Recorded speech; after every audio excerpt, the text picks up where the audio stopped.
प्रणाम दीदी। प्रणाम दीदी। और आप सबों को भी मेरा प्रणाम।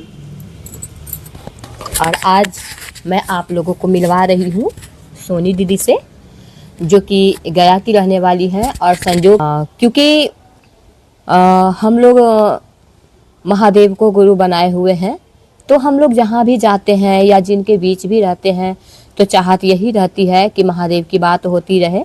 तो मैं जब गुरु बहन से बात की कि दीदी आप महादेव को गुरु बनाई हैं, तो बोली हाँ दीदी मैं महादेव को गुरु बनाई हुई हूँ, लेकिन मैं 3-4 साल से महादेव को छोड़ दी हूँ।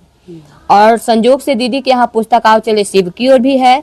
तो मैं जब पुस्तक की बात की तो दीदी कहती हैं कि हाँ दीदी मेरे पास पुस्तक तो है, मैं इसको पढ़ती हूँ लेकिन समझ में नहीं आता है। कहलिए चलिए साहब की दया है, हम लोग मिलकर बैठेंगे और पढ़ेंगे और खुद भी समझेंगे।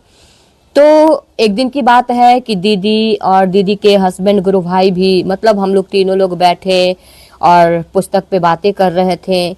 और मतलब बाद से हम लोग दीदी से ही सुनते हैं कि दीदी के जीवन में पुस्तक को पढ़ने से क्या क्या अनुभूति मिला।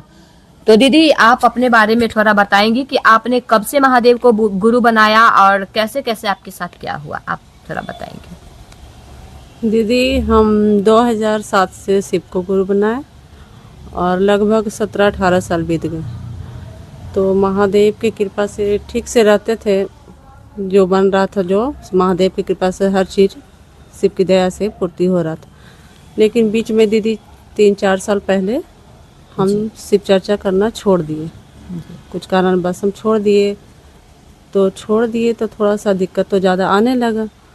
तो लगता था जैसे नहीं दिक्कत होता तो लगता था महादेव की याद करें, हम क्या शिव चर्चा करेंगे तो शायद हमको दिक्कत ख़त्म होता, लेकिन मन ही नहीं करता था।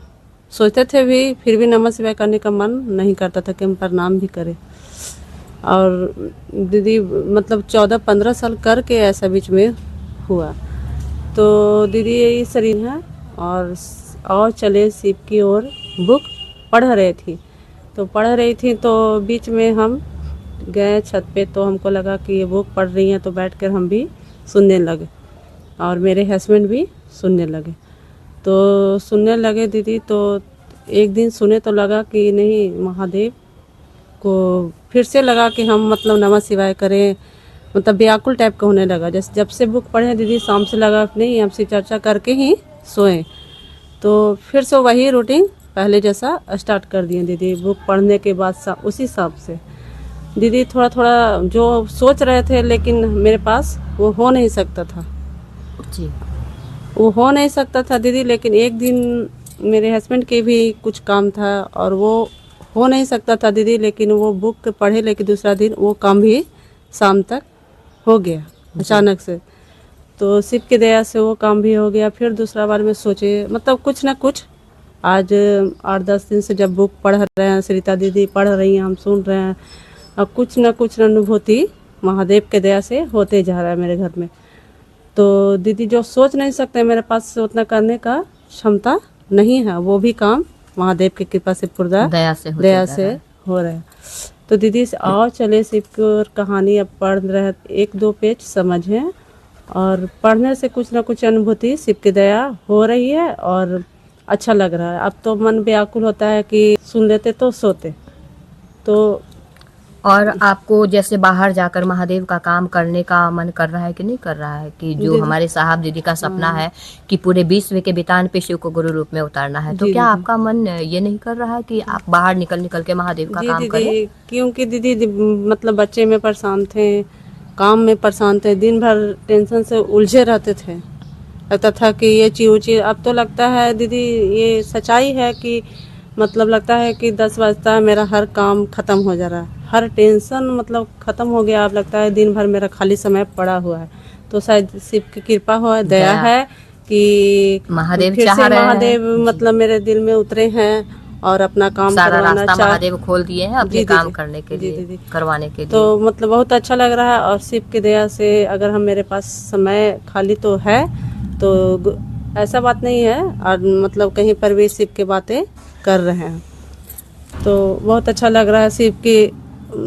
और जो बुक है वो पढ़कर और उससे बहुत अनुभूति मिला है।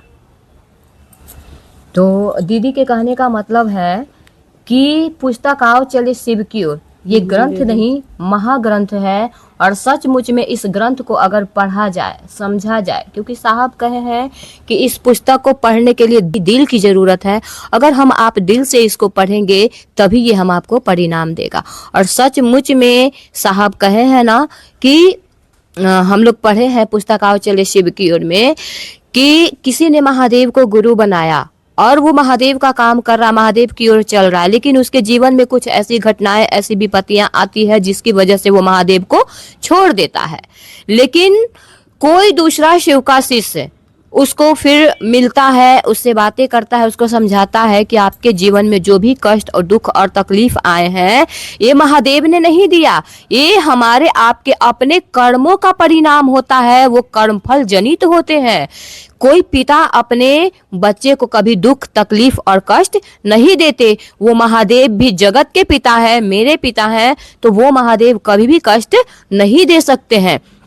जो भी दुख तकलीफ आता है तो अपने ही कर्मफल की वजह से आता है। इसीलिए महादेव को छोड़ना बेवकूफी है, क्योंकि महादेव ही एक ऐसे हैं जो कि हमारे आपके जीवन में कुछ अच्छा कर सकते हैं। नहीं तो हमारा तो कोई सामर्थ्य है नहीं कि हम लोग अपने से अपने किस्मत को अच्छा कर सकते हैं। तो इसीलिए आप लोग भी महादेव को गुरु बना लीजिए, जिन्होंने नहीं बनाया है, और जो बनाए हैं और आपके पास अगर पुस्तक आओ चले शिव की ओर है तो उसे जरूर से जरूर दिल से पढ़ने का कोशिश कीजिए। क्योंकि साहब मेरे उस पुस्तक को लिखे ही इसीलिए है कि हम आप अपने जीवन में उसका एक एक शब्द को उतारे। आज सचमुच में यह महाग्रंथ जीवन में परिवर्तन ला रहा है। इसीलिए आप लोग भी पुस्तक आओ चले शिव की ओर जरूर पढ़िए। आप सबों से मैं हाथ जोड़ के विनती करती हूँ, क्योंकि आज हम आप सच में साहब मेरे कहे हैं ना कि मेरे बाद कौन चाहेगा कि आप शिव के शिष्य बनिए। आज एकमात्र साहब ही चाह रहे हैं कि हम आप सच में शिव के शिष्य बने।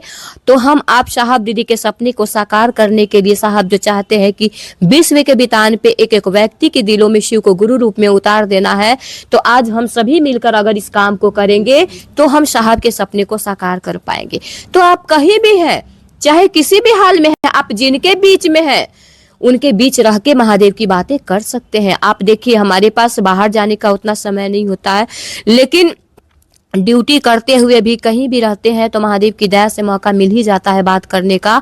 और घर में रह के भी आज देखिए रूम में रह के भी सुबह उठते ही गुरु बहन से बातें होता है, सोते सोते टाइम तक गुरु बहन से पुस्तक पे बातें होते रहती है। तो साहब कहे ना कि मनसा वाचा कर्मणा, आपका मनसा चाहत जो है, आप चाहते क्या है वही आप करेंगे। इसीलिए आज हमारा आपका मनसा वाचा कर्मणा अगर स्पष्ट गुरु के प्रति हो तो परिणाम भी आएगा।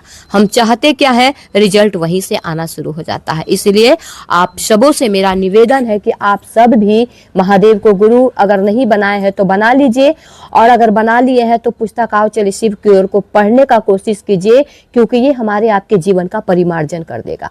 और फिर से आप सबों को मेरा प्रणाम। ठीक, प्रणाम दीदी।